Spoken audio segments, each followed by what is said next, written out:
Hoje a gente vai mergulhar fundo em um dos experimentos mentais mais poderosos de toda a história. Nós estamos falando da alegoria da caverna, de Platão. Platão começa com um convite, sabe? Ele pede pra gente imaginar um cenário, uma história que, no fundo, tenta revelar a própria natureza da realidade e do que a gente entende por conhecimento.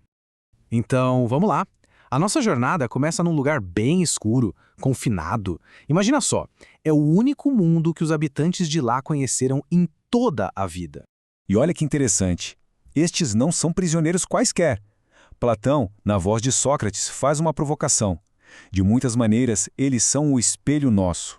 O que esses prisioneiros conseguem ver? Apenas sombras. Sombras passageiras que são projetadas na parede por uma fogueira que eles nem sabem que existe. Então, para eles, a coisa é assim. Os ecos que eles escutam são os únicos sons do universo. E as sombras? As sombras não são só imagens. Elas são a verdade absoluta. É uma realidade totalmente fabricada que virou o único mundo que eles conhecem. Pensa nisso. Ok, mas agora a história muda. Imagine que, de repente, um desses prisioneiros é solto, libertado. E mais, ele é forçado a se virar. E esse processo? Moça, não é nada fácil. É uma jornada que dói, é até violenta. Sair daquela ignorância confortável para encarar uma verdade que chega a cegar. Dá pra imaginar a confusão na cabeça desse prisioneiro, né? Ele tá completamente perdido. As ilusões de sempre, aquelas sombras com as quais ele cresceu, ainda parecem muito mais reais do que essa nova realidade, tão dura e dolorosa. E quando ele finalmente sai da caverna, a jornada para o entendimento não é instantânea. Pelo contrário, é um processo lento, gradual. É como quando a gente sai de um cinema escuro e vai para a luz do sol, sabe? Os olhos precisam de um tempo para se ajustar. E com a mente acontece a mesma coisa. Ela precisa se acostumar, passo a passo, a esses novos níveis de realidade. E o Sol, nessa história toda, é o ponto máximo. Ele representa a realidade final, a ideia do bem.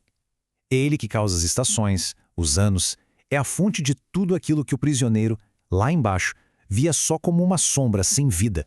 E aí, quando ele finalmente entende a verdadeira realidade, o agora filósofo sente uma alegria imensa por ter escapado, mas, ao mesmo tempo, sente uma pena profunda por aqueles que continuam lá atrás, na escuridão.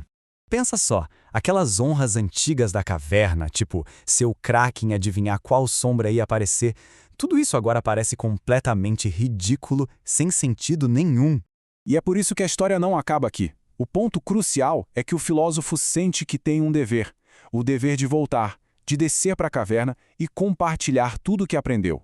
Mas o que será que acontece quando alguém que viu a luz do sol de verdade tenta voltar para a escuridão da caverna?